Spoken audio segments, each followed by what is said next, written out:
Hello दोस्तों, स्वागत है आपका हमारी नई वीडियो में। तो आज हम यहाँ उत्तराखंड करंट अफेयर के 2024 के जो मोस्ट इम्पोर्टेंट क्वेश्चंस हैं, जो हमारी आगामी परीक्षा के लिए काफ़ी महत्वपूर्ण हैं, उन्हें डिटेल में देखेंगे। और ये इसमें आज हम लगभग 80 क्वेश्चंस देखेंगे, जिनमें से हमारे लगभग 2 या 3 क्वेश्चन हमारी परीक्षा में ज़रूर पूछे जाएंगे। तो आइए शुरू करते हैं। तो पहला है हमारा, देश की पहली इंडोर आर्चरी लीग का आयोजन उत्तराखंड के किस शहर में किया गया? तो जो पहले का राइट आंसर होगा हमारा ऑप्शन नंबर ओ, देहरादून। तो जो देश की पहली इंडोर आर्चरी लीग है, इसका आयोजन उत्तराखंड के देहरादून शहर में किया गया है। फिर है, स्वच्छ सर्वेक्षण 2023 में उत्तराखंड को पर्वतीय राज्यों में कौन सा स्थान मिला है? तो इसका हो जाएगा ऑप्शन नंबर डी, चौथा। तो उत्तराखंड के पर्वतीय राज्यों में जो स्वच्छ सर्वेक्षण 2023 है, उसमें फोर्थ स्थान मिला है हमारे उत्तराखंड को। फिर अगला है, स्वच्छ सर्वेक्षण 2023 में शामिल किए गए उत्तराखंड के नगरों में प्रथम स्थान किससे प्राप्त हुआ है? तो जो उत्तराखंड के नगरों में जो प्रथम स्थान प्राप्त हुआ है, वो हमारे ऑप्शन नंबर बी, देहरादून को हुआ है। उत्तराखंड में से जो स्वच्छ शहर है, स्वच्छ सर्वेक्षण 2023 में प्रथम स्थान देहरादून को मिला है। अगला है, तेनजिंग नार्गे एडवेंचर पुरस्कार 2023 किस पर्वतारोही को प्रदान किया गया? तो जो हमारा फोर्थ का हो जाएगा option number C, Savita Kanswal. तो तेनजिंग नार्गे एडवेंचर पुरस्कार है, ये हमारे सविता कंसवाल को दिया गया है। फिर अगला है, उत्तराखंड के नैनीताल जनपद के पौलगढ़ कंजर्वेशन रिजर्व का नाम बदल दिया गया है। अब इस रिजर्वेशन का किस नाम से जाना जाता है? तो पाँचवें का हो जाएगा option number A, Sitamarhi conservation. और ये कहाँ है? नैनीताल जनपद। नैनीताल जनपद में है, ये क्वेश्चन भी पूछा गया है। सीतामढ़ी कंजर्वेशन नैनीताल जनपद में है, और इसका नाम बदल दिया है। पौलगढ़ कंजर्वेशन का नाम सीतामढ़ी कंजर्वेशन हो गया। फिर है, पौड़ी जनपद के निवासी यशवंत सिंह कठौत को किस क्षेत्र में पद्मश्री पुरस्कार से सम्मानित किया गया जा रहा है? तो शिक्षा एवं लेखन, इनकी काफ़ी फेमस पुस्तकें हैं, जैसे उत्तराखंड का नवीन इतिहास, ये इन्हीं की पुस्तक है, यशवंत सिंह कठौच की। तो काफ़ी फेमस राइटर हैं उत्तराखंड के। फिर अगला है, सराहनीय सेवा के लिए वर्ष 2024 में उत्तराखंड के कितने पुलिसकर्मियों को सम्मानित करने की घोषणा की गई है? तो जो सातवें का हो जाएगा हमारा ऑप्शन नंबर डी, 26। तो 26 पुलिसकर्मियों को सम्मानित करने की घोषणा की गई है। फिर अगला है, उत्तराखंड के पर्वतारोही राकेश पंत ने हाल ही में अफ्रीका की सबसे ऊंची जो किलीमंजारो चोटी पर विजय ध्वजा फहराई है। किसने? राकेश पंत ने। राकेश पंत किस जनपद के निवासी हैं? तो राकेश पंत अल्मोड़ा के निवासी हैं, और इन्होंने जो अफ्रीका की सबसे ऊंची चोटी है किलीमंजारो चोटी, इस पर विजय ध्वजा फहराई है। फिर अगला क्वेश्चन है हमारा, उत्तराखंड में देश का पहला हिम तेंदुआ संरक्षण केंद्र बनाने की घोषणा की जा रही है। यह संरक्षण केंद्र किस पार्क में बनाया जा रहा है? Gangotri national park. और ये हमारे उत्तराखंड का सबसे बड़ा नेशनल पार्क है। इसका क्षेत्रफल लगभग 2300 वर्ग किलोमीटर से भी अधिक है। और फिर अगला है हमारा, सबका साथ सबका विकास के साथ समावेशी और सर्व से स्पर्शी उद्देश्य वाले उत्तराखंड का वर्ष 2024-25 का बजट गरीब, युवा, अन्नदाता और नारी शक्ति पर केंद्रित है। इसे संक्षिप्त में क्या नाम दिया गया है? तो इसे संक्षिप्त में ज्ञान नाम दिया गया है। ऑप्शन नंबर बी, ज्ञान। देख सकते हैं, गरीबी, युवा, अन्नदान, नारी, तो ज्ञान से याद कर सकते हैं। फिर है, उत्तराखंड के डॉक्टर राकेश भट्ट, डॉक्टर लता पांडे और डॉक्टर संजय पांडे तथा जहूर आलम को किस प्रकार से सम्मानित किया गया है? किस पुरस्कार से? तो संगीत नाट्य अकादमी से इन्हें पुरस्कृत किया गया है। फिर अगला है, उत्तराखंड की प्रथम महिला मुख्य सचिव कौन है? तो ये राधा रतूड़ी है, काफ़ी फेमस है। अगला है, उत्तराखंड हाईकोर्ट की प्रथम महिला मुख्य न्यायाधीश रितु बाहरी। फिर अगला है, उत्तराखंड देश का पहला ऐसा राज्य बन गया है जिसने नियमित मेडिकल ड्रोन सेवा शुरू की है। तो यह सेवा राज्य के किस संस्थान ने शुरू की है? तो एम्स ऋषिकेश। और ऋषिकेश जो हमारे देहरादून जिला के अंतर्गत आता है, एम्स ऋषिकेश। फिर अगला है, शिक्षा के क्षेत्र में उत्कृष्ट कार्य करने वाले शिक्षकों को दिया जाने वाला शैलेश मटियानी पुरस्कार वर्ष 2023 में कितने शिक्षकों को दिया गया था? तो हमें बताना है कि 2023 में कितने शिक्षकों को दिया गया था। तो ये 17 शिक्षकों को दिया था 2023 के लिए। फिर सतत विकास लक्ष्य 2022-23 की रैंकिंग में देहरादून जनपद को दूसरा स्थान प्राप्त हुआ है। तो प्रथम स्थान किस जनपद को मिला है? तो ये नैनीताल जनपद को मिला है। जो सतत विकास लक्ष्य है 2022-23, उसमें जो प्रथम स्थान है वो नैनीताल को, दूसरा देहरादून को। फिर अगला है, किस गढ़वाली कवि और लेखक को राज्य सरकार की ओर से भैरव दत्त धुलिया पुरस्कार से सम्मानित किया गया है? तो इसका हो जाएगा ऑप्शन नंबर ए, गणेश खुगसाल गणी। अगला है, मौसम संबंधी सटीक जानकारी के लिए उत्तराखंड में तीसरा डॉपलर, हमारा तीसरा डॉपलर रडार है वो कहाँ लगाया गया है? तो लैंसडाउन में लगाया गया है। ये किसके संबंधित है? मौसम संबंधी सटीक जानकारी के लिए। फिर राज्यसभा के लिए निर्विरोध निर्वाचित हुए महेंद्र भट्ट किस विधानसभा से हैं? ये बद्रीनाथ से हैं, महेंद्र भट्ट। और उत्तराखंड में राज्यसभा की कितनी सीटें हैं? 3 सीटें हैं, लोकसभा की 5 और विधानसभा की 17, देख सकते हैं। फिर उत्तराखंड भाषा संस्थान की ओर से प्रदान किए जाने वाला उत्तराखंड गौरव सम्मान, जो उत्तराखंड गौरव सम्मान 2030 कितने साहित्यकारों को प्रदान है? तो ये हमारा 10 साहित्यकारों को प्रदान है। अगला है, उत्तराखंड के किस खास समुदाय को समान नागरिकता समूह, जो समान नागरिकता संहिता कानून के दायरे से बाहर रखा गया है? तो अनुसूचित जनजाति, उन्हें इससे बाहर रखा गया है। और किस आर्टिकल के अंतर्गत आती है? आर्टिकल 44, जो समान नागरिक संहिता है। और उत्तराखंड हमारा पहला राज्य बन गया है इसे लागू करने वाला। फिर अगला है, उत्तराखंड के किस यूट्यूबर को प्रधानमंत्री नरेंद्र मोदी ने बेस्ट नैनो क्रिएटर पुरस्कार से सम्मानित किया गया है? तो पीयूष पुरोहित, बेस्ट नैनो क्रिएटर। तो कौन है? पीयूष पुरोहित। और प्रधानमंत्री नरेंद्र मोदी ने इसे ये पुरस्कार से सम्मानित किया गया है। फिर अगला है, जो हमारा है आर्थिक सर्वेक्षण, इस आर्थिक सर्वेक्षण से काफ़ी क्वेश्चन बनते हैं तो ये काफ़ी इंपॉर्टेंट है। आर्थिक सर्वेक्षण 2023-24 के अनुसार उत्तराखंड में प्रति व्यक्ति औसत आय कितनी थी? तो ये है 2,60,201, ऑप्शन नंबर ए। आर्थिक सर्वेक्षण रिपोर्ट से काफ़ी क्वेश्चन बनते हैं, आप प्रीवियस ईयर में भी देख सकते हैं, तो ये काफ़ी इंपॉर्टेंट है। फिर है, आर्थिक सर्वेक्षण रिपोर्ट 2023-24 के अनुसार उत्तराखंड के किस जनपद में प्रति व्यक्ति आय सबसे कम है? प्रति व्यक्ति आय क्या है? सबसे कम रुद्रप्रयाग में है। और टोटल कितनी है? 2,60,201, सबसे कम रुद्रप्रयाग में। आर्थिक सर्वेक्षण 2023 के अनुसार उत्तराखंड के किस जनपद में प्रति व्यक्ति आय सबसे अधिक है? हरिद्वार में सबसे ज़्यादा है और रुद्रप्रयाग में सबसे कम, ये याद कर सकते हैं आप।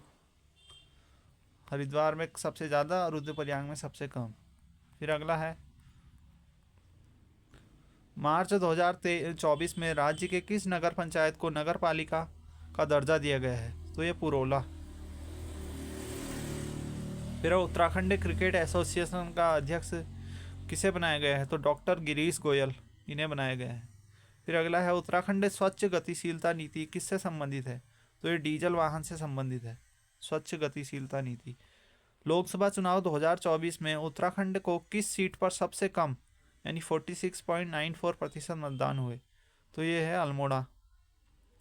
लोकसभा चुनाव 2024 में उत्तराखंड को सबसे कम मतदान अल्मोड़ा से हुए। और जो अल्मोड़ा है लोकसभा में ये एससी के लिए आरक्षित है, अल्मोड़ा जो हमारा है। लोग टोटल सीटें 5 है लोकसभा की। फिर है, ई वेस्ट रिसाइकिलिंग के लिए उत्तराखंड के किस शहर को संयंत्र स्थापित किया जा रहा है? तो ये रुद्रपुर में किया जा रहा है, ई वेस्ट रिसाइकिलिंग के लिए।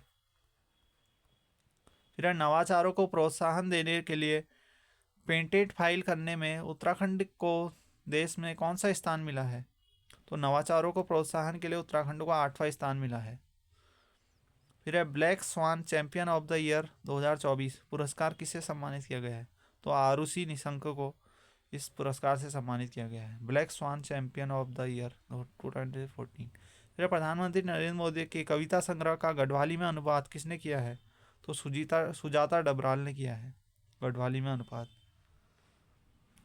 फिर दूसरा, पंडित भैरव दत्त धुलिया पत्रकार पुरस्कार नैनीताल समाचार के संपादक राजीव लोचन को शाह को प्रदान किया गया है। तो पहला पुरस्कार किस पत्रकार को दिया गया है? तो ये जय सिंह रावत को दिया गया है। कौन सा पुरस्कार है? पंडित भैरव दत्त धुलिया पत्रकार पुरस्कार, याला पुरस्कार। जो पहला, इसे दूसरे नंबर पे है राजीव लोचन साहब, पहले नंबर पे है जय सिंह रावत। इस वर्ष वायुसेना की ओर से उत्तराखंड में बॉम्बी बकेट अभियान चलाया जा रहा है, यह अभियान किससे संबंधित है? तो ये वनों की आग से संबंधित है। कौन सा? बॉम्बी बकेट अभियान वनों की आग से संबंधित है। फिर है पिरूल जंगलों की आग के लिए सबसे ज़्यादा जिम्मेदार माना जाता है। ठीक है, और इसमें बचने के लिए राज्यपाल में पिरूल आओ पैसा पाओ योजना शुरू की गई है। मुख्यमंत्री पुष्कर धामी ने की है। यह योजना किस जनपद से शुरू की गई है? तो यह रुद्रप्रयाग से की गई है। और किसने शुरू की है? सीएम ने की है, हमारे पुष्कर सिंह धामी ने। पिरूल लाओ पैसा पाओ योजना किससे संबंधित है? पिरूल से, जो चीड़ के पेड़ से प्राप्त होता है। फिर बकरी पालन को प्रोत्साहन देने के लिए उत्तर देहरादून जनपद के कालसी में गोट वैली स्थापित की गई है। दूसरा गोट वैली कहाँ बनाई गई है? चक्राता में। तो पहली जो है वो कालसी में और दूसरी चक्राता में। गोट वैली किससे संबंधित है? बकरी पालन प्रोत्साहन। फिर है बैडमिंटन वर्ल्ड फेडरेशन की ओर से जारी रैंकिंग की सूची में किस भारतीय खिलाड़ी का नाम टॉप 100 में शामिल है? तो ये दोनों का, जो हमारा चिराग सेन और लक्ष्य सेन है, काफ़ी इम्पोर्टेंट है। और ये बैडमिंटन के लिए खेले जाते हैं। अल्मोड़ा के रहने वाले हैं लक्ष्य सेन, चिराग सेन। फिर है पर्यावरणविद स्वर्गीय सुंदरलाल बहुगुणा की स्मृति में प्रदान किए जाने वाला हिमालय प्रहरी सम्मान। हिमालय प्रहरी सम्मान किसकी याद में दिया जाता है? अभी देखा था हमने, जो हमारे देख सकते हैं जो सुंदरलाल बहुगुणा है, इनकी स्मृति में दिया जाता है ये पुरस्कार। हिमालय प्रहरी सम्मान सुंदरलाल बहुगुणा की स्मृति में दिया जाता है। इस वर्ष किसे प्रदान किया गया है? तो ये दो लोगों को प्राप्त है। एक है स्वर्गीय कुंवर प्रसून, एक है स्वर्गीय मंगसिरी देवी।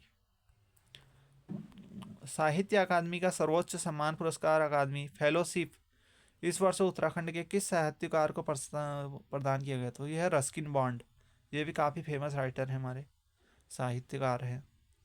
साहित्य अकादमी का सर्वोच्च सम्मान अकादमी फेलोशिप इन्हें दिया गया है, रस्किन बॉन्ड। फिर उत्तराखंड पर्यटन विभाग ने भारत का पहला खगोल पर्यटन अभियान शुरू किया है। इस अभियान का क्या नाम दिया गया है? तो इसका नाम नक्षत्र सभा दिया गया है। फिर गढ़वाली फीचर फिल्म, ये क्या है? बथौ सुबेरो घाम 2 की अभिनेत्री को सर्वश्रेष्ठ अभिनेत्री का पुरस्कार प्रदान किया गया है। इसका नाम है उर्मी नेगी। बथौ सुबेरो घाम 2 तो ये गढ़वाली फीचर फिल्म है। फिर चर्चित पुस्तक हिमांक से कथनांक उच्च हिमालय की एक यात्रा के अनेक वृत्तांत, तो ये शेखर पाठक इसके लेखक हैं। हिमालय से कथनांक उच्च हिमालय की एक यात्रा के अनेक वृत्तांत, तो शेखर पाठक इसके राइटर हैं। ऑप्शन ए सही हो जाएगा। केंद्रीय सांख्यिकी और कार्यक्रम कार्यान्वयन मंत्रालय की ओर से जारी रैंकिंग में महंगाई पर नियंत्रण रखने में दिल्ली को प्रथम स्थान प्राप्त हुआ है।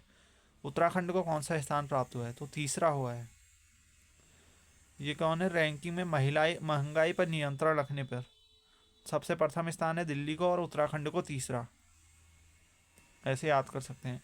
फिर उत्तराखंड की एक शिक्षिका हैं कुसुमलता गढ़िया को 2024 का राष्ट्रीय शिक्षक पुरस्कार से सम्मानित किया गया है। वे जनपद की रहने वाली हैं, तो चमोली जनपद की रहने वाली है। कौन सा राष्ट्रीय शिक्षक पुरस्कार? जो राष्ट्रीय शिक्षक पुरस्कार है वो उत्तराखंड के चमोली की कुसुमलता गढ़िया को दिया गया है, और ये जो चमोली की रहने वाली है। फिर राज्य सरकार द्वारा शिक्षा के क्षेत्र में दिए जाने वाला शैलेश मटियानी पुरस्कार 2024 में कितने शिक्षकों को प्रदान किया गया है? तो इसको देख सकते हैं आप, तो इसका ऑप्शन नंबर ए होगा 19। और इससे पहले अगर 2023 का पूछेगा तो उसका 13 है। फिर राज्य पर्यटन विभाग ने किन दो ट्रैकों को वर्ष 2024 के लिए ट्रैक ऑफ द ईयर घोषित किया है? तो यह है और सौ, यानी सिनला पास और सरुताल। सिनला पास किस किस को जोड़ता है? दारमा और व्यास घाटी को जोड़ता है।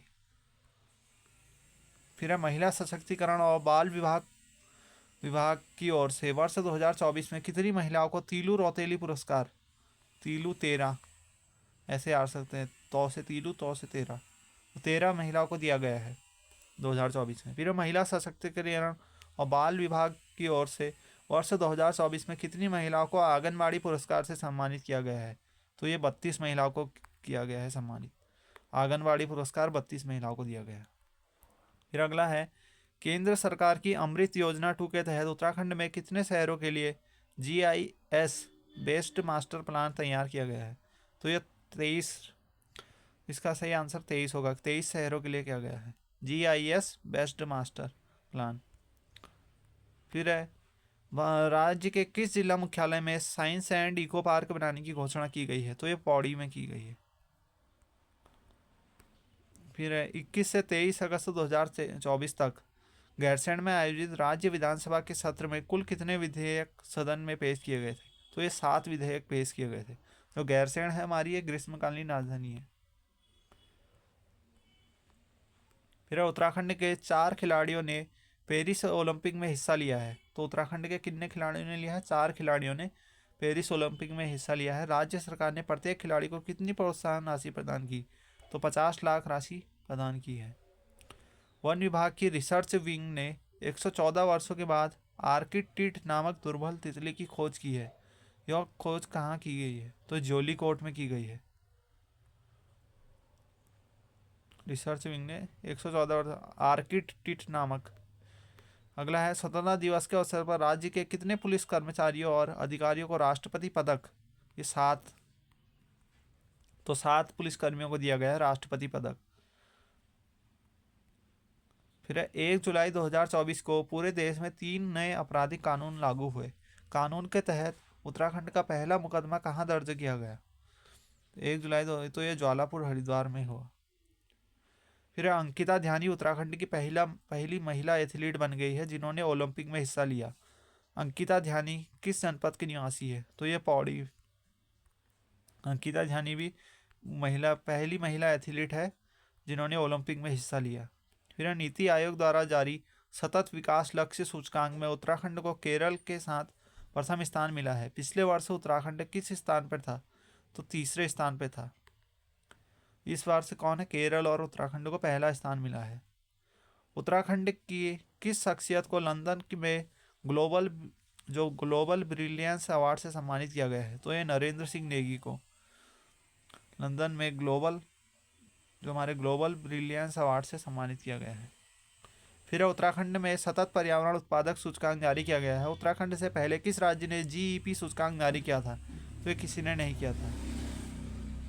फिर उत्तराखंड के किस जाबाज को राष्ट्रपति ने वीरता पदक सम्मानित किया गया है? तो ये उपरोक्त तीनों मेजर रविंद्र सिंह रावत, मेजर सचिन सिंह नेगी और मेजर दिग्विजय सिंह रावत।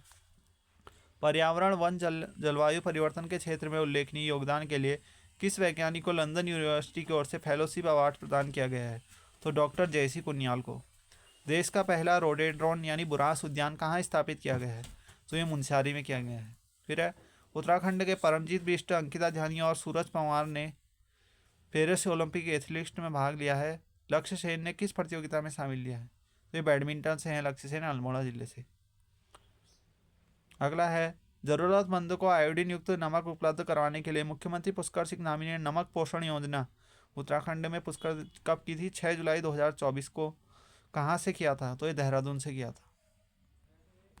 वर्ष 2024-22 में केंद्र सरकार द्वारा शुरू की गई PM school for rising media कार्यक्रम के तहत उत्तराखंड के कितने पुराने स्कूलों को PM श्री राहत विकसित किया जा रहा है? तो 225 स्कूल हैं ऐसे।